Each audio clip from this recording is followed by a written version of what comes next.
네, 오늘 함께 은혜 받으실 하나님의 말씀은요, 사도행전 8장입니다. 사도행전 8장 1절로 6절까지 제가 가진 성경으로 신약 성경 199페이지에 있습니다. 찾으시는 동안 안내 말씀드립니다. 오늘은 어제부터 강사님이 오셨기 때문에 성경 종독을 별도로 하지 않고 홈페이지나 카톡을 통해서 개별적으로 진행해 주시면 되겠습니다. 사도행전 8장 1절로 6절까지 말씀 제가 한 절 읽고 여러분이 한 절 읽고 교독하시겠습니다. 8장 1절입니다. 사울은 그가 죽임당함을 마땅히 여기더라. 그날에 예루살렘에 있는 교회에 큰 박해가 있어 사도 외에는 다 유대와 사마리아 모든 땅으로 흩어지니라. 경건한 사람들이 스데반을 장사하고 위하여 크게 울더라. 사울이 교회를 잔멸할세 각 집에 들어가 남녀를 끌어다가 옥에 넘기니라. 그 흩어진 사람들이 두루 다니며 복음의 말씀을 전할세 빌립이 사마리아 성에 내려가 그리스도를 백성에게 전파하니 무리가 빌립의 말도 듣고 행하는 표적도 보고 한 마음으로 그가 하는 말을 따르더라. 아멘.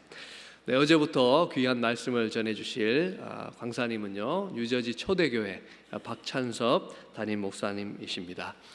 나의 사마리아로라는 제목으로 말씀 전해주실 텐데 큰 환영의 박수 보내주시겠습니다.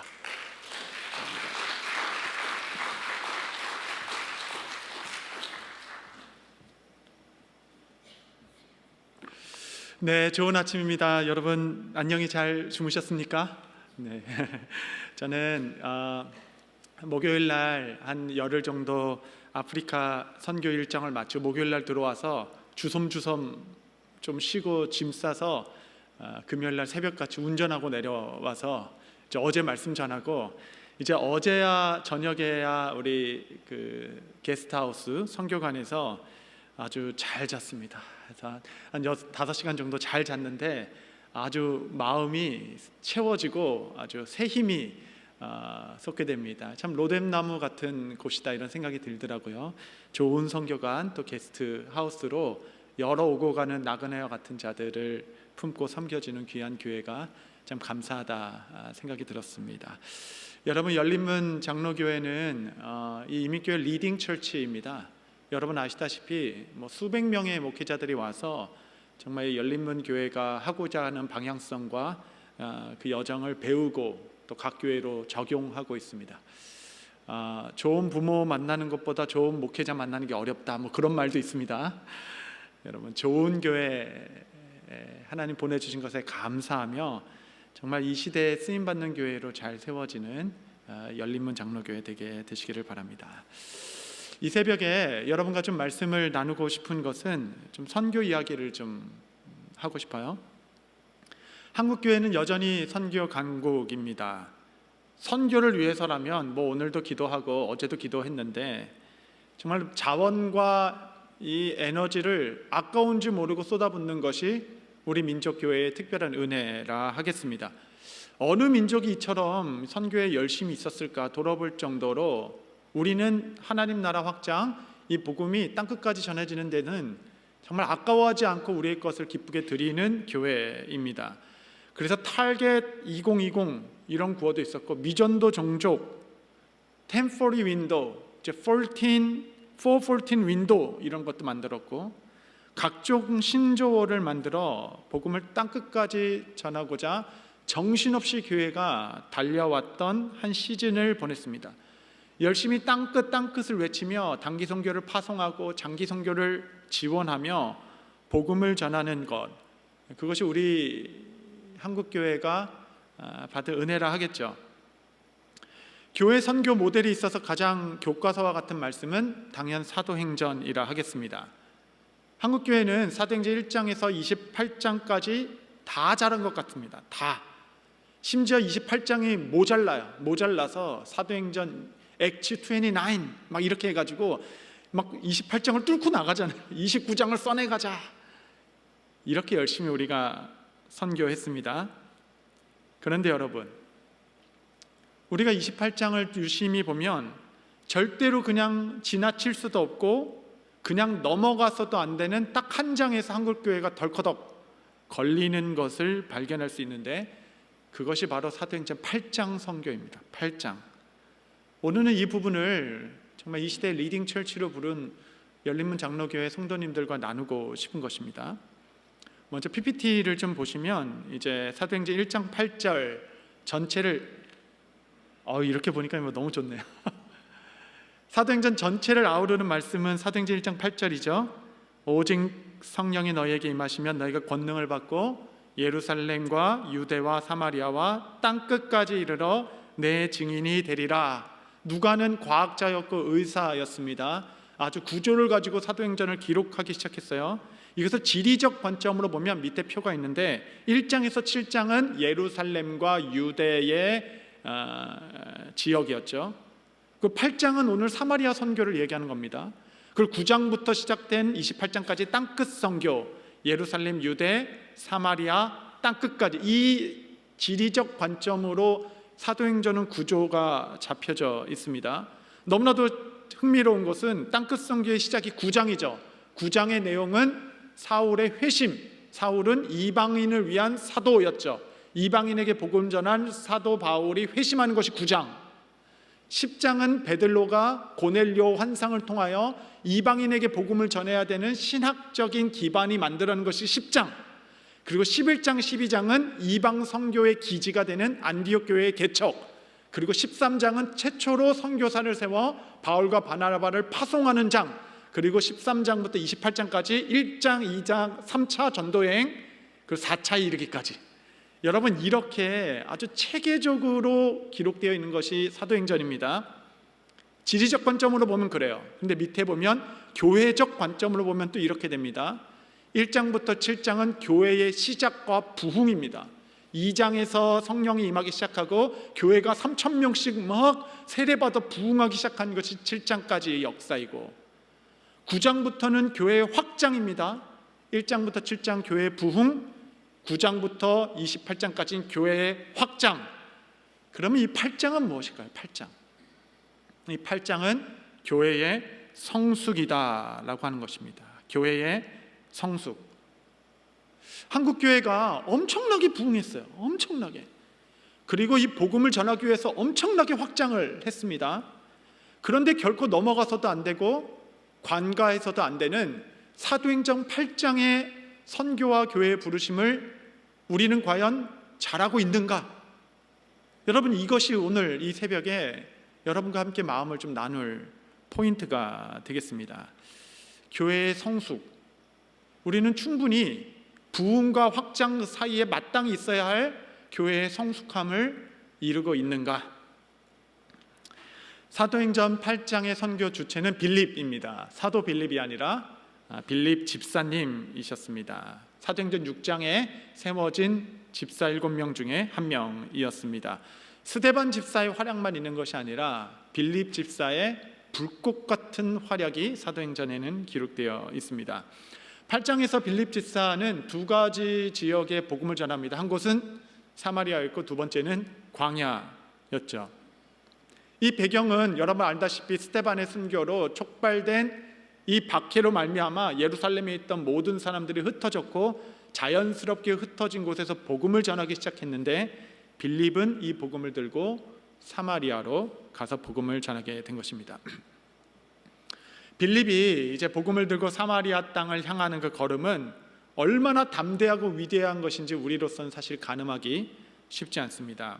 왜냐하면 유대 민족과 사마리아 사이에 생겨진 이 적대감은 자그마치 1000년 동안 지속되었던 적대 관계였습니다.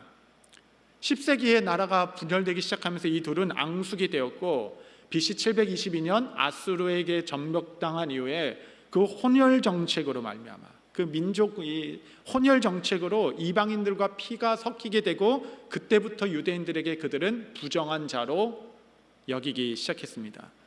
BC 6세기에 다시 제2의 스룹바벨 성전을 지을 때 이 사마리아 사람들도 그 성전 짓는 걸 돕고 싶었어요. 그래서 내려와서 우리도 성전 지은 것을 함께 하자라고 했을 때 그 유대 사람들은 이 거룩한 성전을 너희 같은 부정한 사람들과 함께 지을 수 없다라고 거절하기 시작하고, BC 4세기에 이르러서는 그러면 우리도 더 이상 예루살렘 성전에 목매지 않겠다, 그리심산에 그들만의 성전을 다시 세움으로 유대와 사마리아는 건널 수 없는 적대 관계가 완전히 돌처럼 굳어지게 되는 배경을 갖고 있습니다. 요한복음에 보면 예수님께서 사마리아를 통과하겠는지라 했을 때 유대 사람은 사마리아와 상종하지 않습니다 라는 말이 나오죠. 그 땅을 지나가지도 않을 뿐만 아니라 대화를 하거나 관계를 맺지 않는 관계입니다. 너무 아이러니하죠. 이들 모두는 야곱이라는 한 허리에서 나오는 형제들이었습니다. 시내산에서 함께 말씀을 듣고 함께 시작하는 그리스도 하나님 안에서의 한 백성, 거룩한 백성임에도 불구하고 그 형제들이 원수와 같이 지내오고 있는 실정이었습니다. 요한의 별명이 있어요. 요한의 별명은 사랑의 사도였습니다. 그 사랑의 사도인 요한은 정말 순수하고 진실된 마음으로 예수님께 질문을 하나요? 그 질문이 무엇이냐면, 주여, 우리가 지금이라도 불을 하늘로부터 명하여 저들을 멸하시기를 원하시나이까? 이것이 사랑의 사도 요한이 예수님께 했던, 잘한다고 해서 했던 질문이었어요. 주님, 제가 오늘부터 기도를 해서 하늘에 불이 떨어져 저들을 다 멸하도록 기도하는 것이 예수님 뜻입니까? 라고 기도한 것이죠. 심판만 합당한 족속이 유대인들에게는 사마리아였습니다. 그 사마리아 선교가 8장에 기록되어 있는 것입니다. 여러분, 만약 예루살렘에서 시작된 7장까지 일어났던 예루살렘의 교회의 부흥이 8장을 무시하고 건너뛴 채 9장의 땅끝으로 이방인까지 나아가자라고 얘기했다면 그들의 선교는 거짓이라 말할 수 있겠습니다. 우리가 세계 선교 땅끝 이야기하기 전에 먼저 가장 가까이 있는, 사실 나의 형제와 같이 뗄 수 없는 관계인 나의 사마리아, 가장 가까이 있으나 가장 먼 관계, 완전 적대적으로 서로 상처를 주고받아서 완전히 굳어진 관계에 있는, 사실 하나님 안에서 나의 형제, 그들과의 화해, 그들 간의 용서, 그들과 나누는 복음, 8장 없이는 9장으로 넘어갈 수 없는 것이에요. 교회의 성숙이 교회의 확장보다 앞섭니다. 여러분, 사마리아는 누구에게나 있습니다. 절대 뗄 수 없는 관계이지만 너무 버거운 사람들, 그런 나의 사마리아는 멀리서만 봐도 갑자기 나는 너무 좋았는데 그 사람들이 턱 들어오면 가슴이 두근두근 떨리고 막 긴장이 되며 어떻게 해야 될지 모르고 나를 당황스럽게 하는 관계라 할 수 있겠습니다. 저에게도 그런 관계가 있어요. 한국에서 그냥 열심히 그냥 마음이 그래가지고 제가 미국으로 와가지고 미국으로서 한국에서 떠나서 미국으로 왔으니까 야, 이제는 만날 일이 없다. 이제 그 인간 안 보니까 내가 살 것 같다라고 했는데 그 인간이 갑자기 미국에 유학을 오기 시작하더니 방학 때 저희 집에 놀러 온다는 거예요. 뭐 막을 수도 없고 와가지고 또 뭐 그냥 할 수 없지 않습니까? 그래서 이렇게 삼겹살 이렇게 고기를 구워주는데 얼마나 제가 긴장을 했고 편하지 않았는지 그 삼겹살 고기 기름이 제 발등에 떨어졌는데도 저 떨어진지도 몰랐어요. 떨어진지도 모르고 고기를 막 구웠으니 제가 얼마나 긴장된 상태로 그 관계를 이끌어 갔겠습니까? 여러분의 사마리아는 누구입니까? 또 어디에 있습니까? 여러분, 이 8장 선교는 무척 힘든 것이에요. 여러분, 저 아프리카 오지에 있는 어린이들을 사랑하는 건 쉽습니다. 정말 어려운 선교가 내 안에 내 사마리아에게 복음 들고 다가가는 것이라 할 수 있겠죠. 이것은 내가 죽지 않고서는, 내가 십자가를 지지 않고서는 갈 수 없는 길이기 때문에 사마리아 8장을 우리는 교회의 성숙이라고 하겠습니다. 빌립은 성령의 이끄심에 따라 이 사마리아 성으로 들어갑니다. 화평의 복음, 내가 죽지 않으면 도저히 갈 수 없는 땅에 복음 들고 들어갑니다. 저는 여러분의 인생의 한 지점에 이 빌립과 같은 담대한 걸음이 있게 되기를 바랍니다. 로마 감옥에서 쓴 사도 바울의 편지 중에 하나가 빌레몬서이죠. 빌레몬서, 신약성에 단 한 장밖에 기록되어 있지 않는 짧은 서신이지만 이 서신서를 통하여 우리는 복음이라는 게 무엇인가, 복음을 가진 자에 대한 그 성숙이라는 게 무엇인가, 사도행전 8장 선교가 축약되어 있는 것이 빌레몬서입니다. 우리 열린문 장로교회 성도님들 기본 실력이 있으셔서 이게 무슨 내용인지 아시겠지만 빌레몬서의 배경을 제가 조금 설명해 드릴게요. 빌레몬서는 바울이 골로새 지방에 있던 그의 형제 같은 동역자 빌레몬에게 쓴 아주 개인적인 편지입니다. 개인적인 서신. 배경이 이래요. 오네시모라는 노예가 있었는데 그는 원래 빌레몬의 종이었습니다. 그런데 그 오네시모가 빌레몬에 있는 집에 그 무언가를 훔쳐서 도망간 것이었어요. 당시 빌레몬은 그 집에 교회가 있을 정도로 매우 부유했던 가정이었습니다. 오네시모가 빌레몬의 주인의 어떤 소유를 훔쳐서 도망가여 집을 떠난 겁니다. 당시 여러분 종들은 가축법에 저촉되었어요. 그래서 이렇게 도망가다 잡힌 종들은 가축과 같이 다뤄져서 매를 호되게 맞거나 감옥에 던져지기 일쑤였습니다. 오네시모는 아마도 목숨 걸고 골로새부터 로마까지 도망가게 된 것입니다.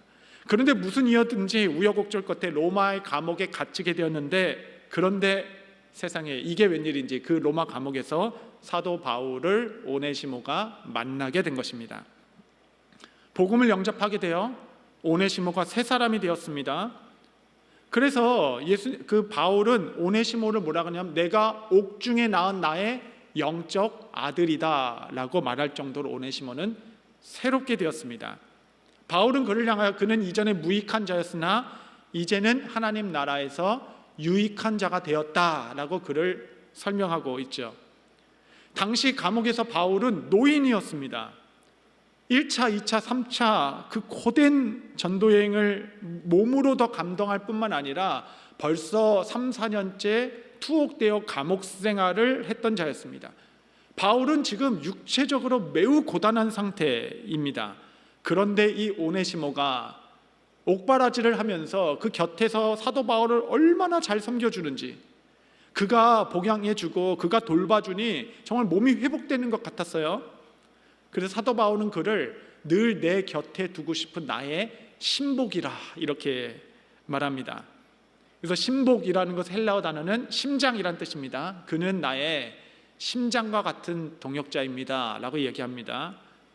여러분도 심장과 같이 옆에 꼭 두고 싶은 동역자가 있으시죠? 바울에겐 그런 자였습니다. 그런데 이 바울은 오네시모에게 너가 이미 복음으로 거듭났고 나에게 큰 유익이 주니 너랑 나랑 함께 합쳐서 하나님 나라 힘쓰자 라고 말하지 않았습니다. 이 빌레몬서의 목적은 무엇이냐면, 오네시모야, 너가 정말 하나님의 말씀으로 변화되었다면 너가 꼭 해야 할 일이 하나 남았다. 이 선교는 그 다음이야. 해야 할 일은 무엇이냐면 네가 배신하고 도망간 빌레몬에게 찾아가서 용서를 구해라. 그래야 네가 자유롭다. 여러분, 도망가다 잡히면 죽을 수도 있는 여정이었습니다. 벌벌벌 떨리는 일이었겠죠. 그럼에도 사도 바울은 오네시모에게 나의 영적 아들과 같은 나의 동역자 오네시모야, 이 일은 너가 꼭 해야 한다. 그래서 그를 골로새에 있는 빌레몬에게 보내며 그의 손에 편지를 하나 지어줍니다. 그것이 바로 빌레몬서인 겁니다. 여러분, 빌레몬서에 보면 이런 내용이 있어요. 내가 나이 많은 너의 영적 아비이나 아버지로서 너가 명령하는 것이 아니라 도리어 사랑으로 너에게 간구하노니, 이 오네시모는 전에는 무익한 자이나 지금은 유익한 자가 되어 내 신복으로 나를 섬기고 있으니 부디 빌레몬 당신은 이 오네시모를 용서해주고 그가 사역할 수 있도록 축복해 주시라. 교회의 성수가 아니겠어요? 성수. 오네시모가 하나님 나라에 유익하다라고 말하면서 하나님 나라에 그냥 열심히 하고 하니까 그가 열심히 일함으로 말미암아 빌레몬 당신에게 이 오네시모로 말미암아 상처가 되지 않기를 바랍니다. 이 오네시모를 당신에게 보내니 부디 이를 종으로 대하지 말고 형제로 대하여 주십시오. 한 가지 더 붙입니다. 이 오네시모가 내게 불법을 행했거나 빚진 것이 있다면 내가 다 금전적으로 다 변상해 주겠습니다. 그러니 그를 용서해 주시고 한 형제로 받아주십시오. 여러분, 이 한 장짜리 복음, 이 한 장짜리 빌레몬서가 우리를 얼마나 풍성하게 하는지, 이 오네시모에게 사마리아는 이 빌레몬에게 가는 것 아니겠어요? 이 8장은 없었으면 좋겠어요. 그냥 새 사람이 됐다 치고 복음으로 새 사람 됐으니까 이제 9장으로 점프해서 바울과 함께 열심히 복음 전도하고 싶겠지만 결코 건너뛰어서도 안 되고 지나가서도 안 되는 것이 사도행전 8장 오네시모에게는 빌레몬에게 가서 용서를 구하고 축복을 받는 일이었습니다. 여러분, 8장이 없는 선교란 없습니다. 우리는 성숙의 이 8장을 더 마음 깊은 곳에 받아들여야 할 것이에요. 나의 사마리아는 용서와 화해로 가는 것입니다. 용서와 화해. 여러분, 제가 청년일 때는 용서하십시오 막 사람들 엄청 정죄했어요. 예수님께서 우리를 위해 죽으셨는데 용서해야죠 막 이렇게 막 소리쳤습니다. 그때는 용서가 쉬워 보였습니다. 왜냐하면 그때는 당해보지 않아서. 제 인생 절반밖에 살지 않았는데 이제 알겠어요. 용서가 얼마나 어려운 것인지. 여러분, 용서에 있어서 이 두 가지를 꼭 기억하십시오. 이 두 가지만 말씀드리고 마치려고 하는 것입니다. 첫 번째는 용서와 화해의 구분입니다. 용서와 화해는 같은 것이 아니에요. 용서는 하나님 앞에서 나 혼자 하는 겁니다. 화해는 둘이 같이 하는 것이죠. 용서에 있어서 가장 큰 오해는 나 혼자 화해할 수 있다라고 생각하는 것입니다. 아니요, 여러분, 용서는 십자가 앞에서 나 혼자 할 수 있어도 화해는 십자가 앞에서 둘이 같이 왔을 때 그때만 가능한 겁니다.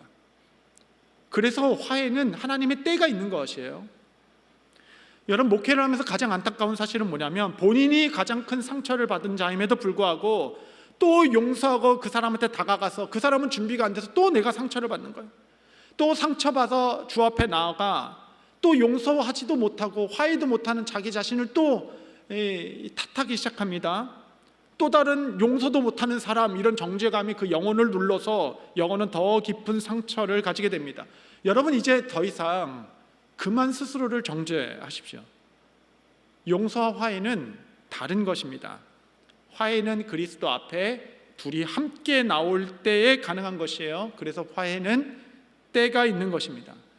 그 때를 주시기를 간구하며 나는 용서한 마음으로 그 때를 기다리는 것뿐입니다.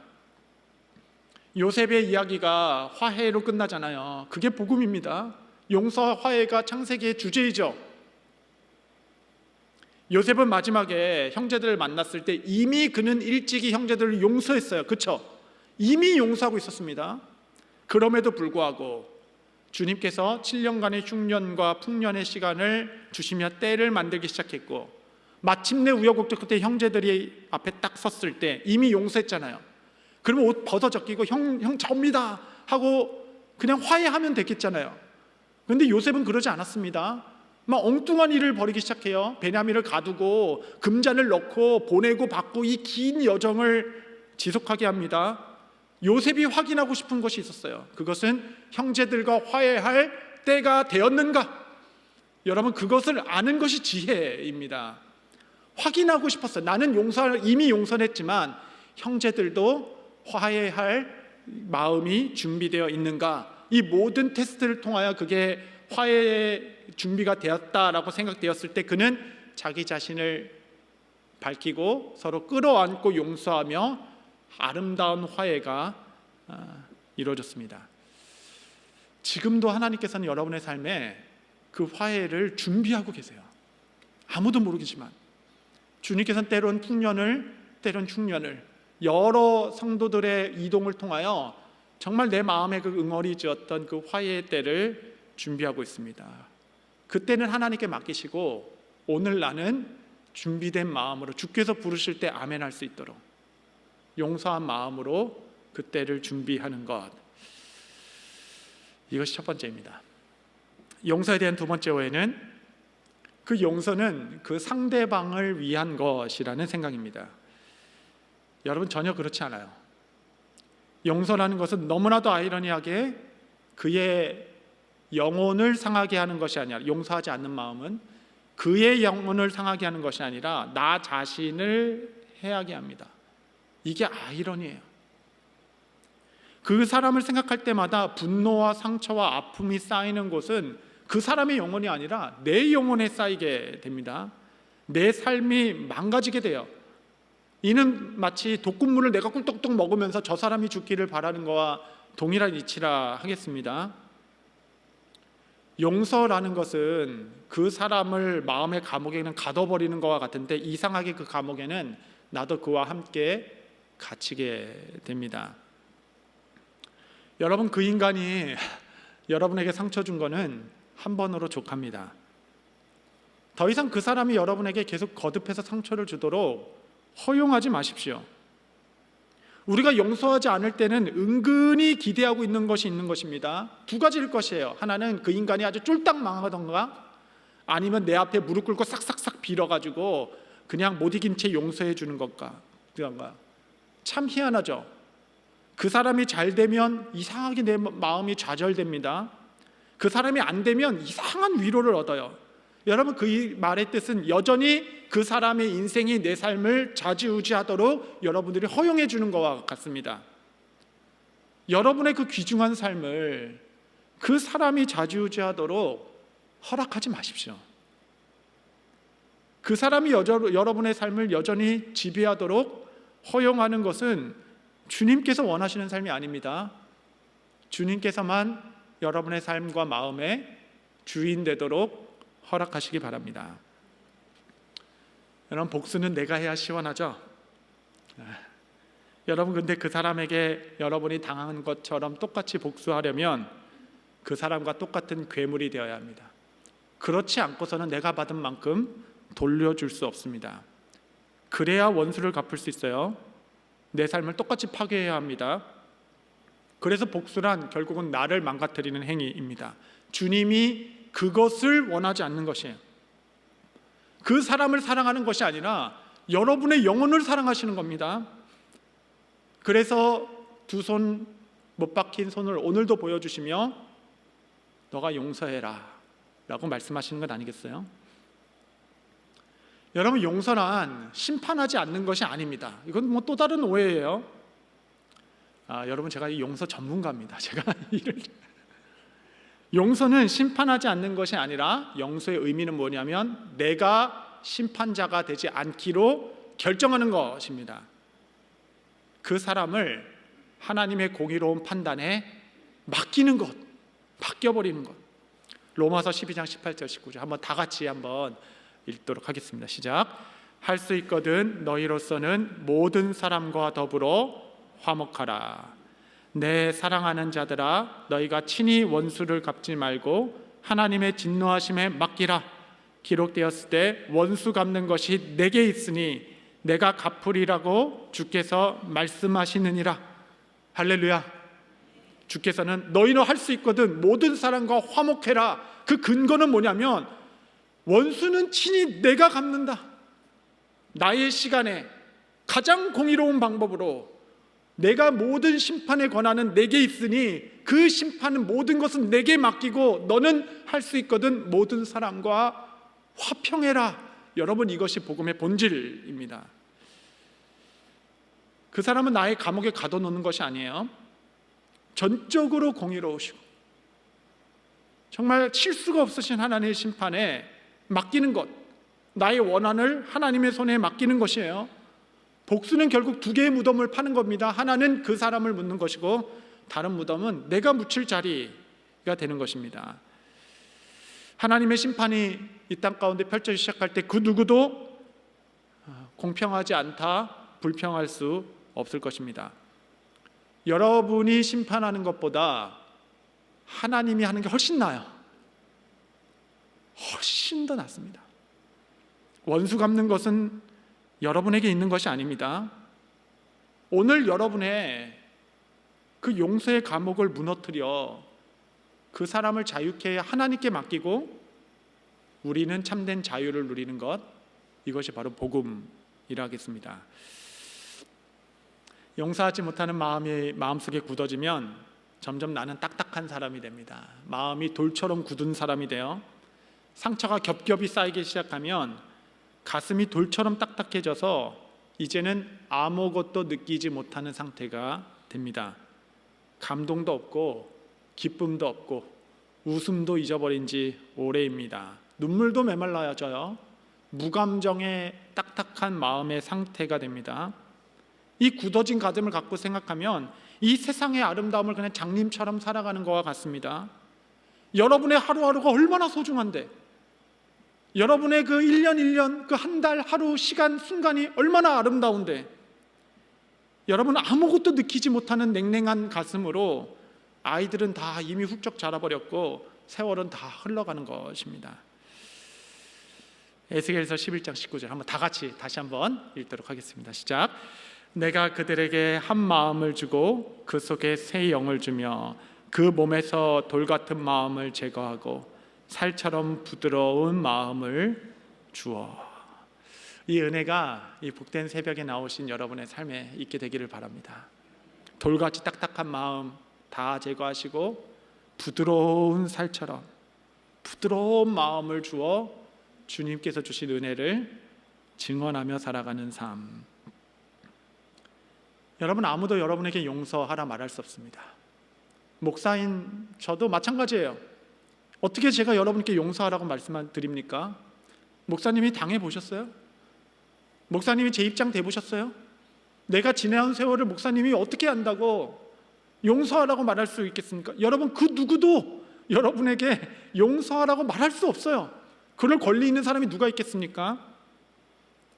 여러분 전 우주에 단 한 사람 여러분에게 용서하라 말씀하실 수 있는 분이 계세요. 그분이 나를 용서하기 위하여 먼저 그의 사랑을 십자가에서 보여주신 예수님 한 분뿐이십니다.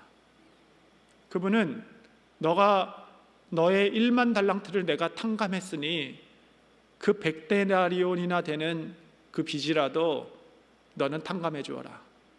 내 삶의 유일한 주인, 나에게 명령하실 수 있는 유일한 분, 예수님이 말씀하시니 제가 십자가 앞에서 제가 순종하겠습니다.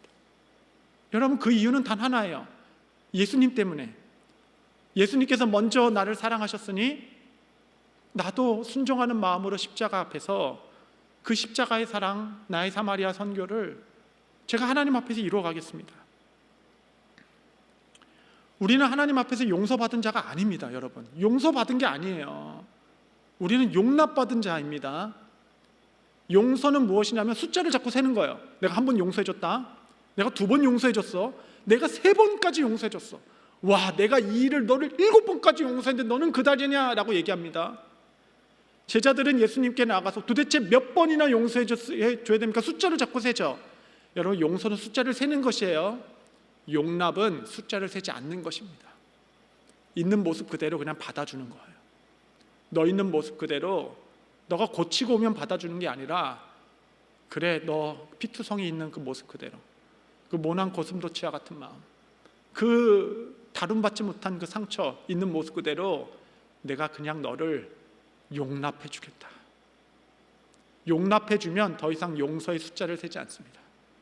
그냥 그 있는 그대로 받아주는 것이죠. 우리는 하나님 앞에서 용서받은 자가 아니라 용납받은 죄인입니다. 여러분 용서는 밀려나가는 것이에요. 끄집어내는 것이 아니라 그리스도의 용납하시는 강 같은 사랑이 내 안에 충만하기 시작할 때 어느새 돌아보니 나의 마음에 품격이 생기고 여유가 생겨 그 상처가 씻어지고 용서는 밀려나가게 되는 것입니다. 말씀을 정리하겠습니다. 여러분 이 새벽에 여러분에게 사마리아는 어디입니까? 가장 가까운 가족일 수도 있고 교회 동역자일 수도 있고 과거 나에게 상처를 준 사람일 수도 있습니다. 내 힘으로는 절대 할 수 없어요. 십자가의 그 사랑, 그 발을 바라보지 않으면 내 힘으로 감당할 수 없는 일이나 저는 이 일을 교회의 성숙 사마리아 8장의 선교라 하겠습니다. 여러분만 준비되면 됩니다. 하나님께서 십자가 앞에서 반드시 두 사람을 만나게 해주실 때가 있게 될 것입니다. 그때가 되면 마치 요셉과 형제들처럼 우리는 마침내 그리스도로 무너진 모든 막힌담 넘어 십자가 아래서 복음적 화해를 하기 시작될 것이고, 그 화해가 마치 빌레몬과 오네시모처럼 다시 화평하게 하는 복음, 여러분 이게 복음의 능력입니다. 가장 가까이 있는 사마리아 넘어 아프리카로 갈 수 없어요. 우리 민족에게 가장 형제 국가인 북한을 넘어 러시아, 유럽, 아프리카로 갈 수 없습니다. 여러분 이것이 우리의 소명이고 복음의 능력일 줄 믿습니다. 이 새벽에 하나님께서 여러분에게 부드러운 마음 주시기를 바랍니다. 그리스도의 사랑 안에 깊게 물들으십시오. 그 사랑 안에 깊게 거하십시오. 그 은혜가 여러분 안에 충만하여 교회의 성숙을 이루어가 땅끝까지 복음을 전하는 기초를 다지는 복된 성도님들 모두 되시기를 바랍니다.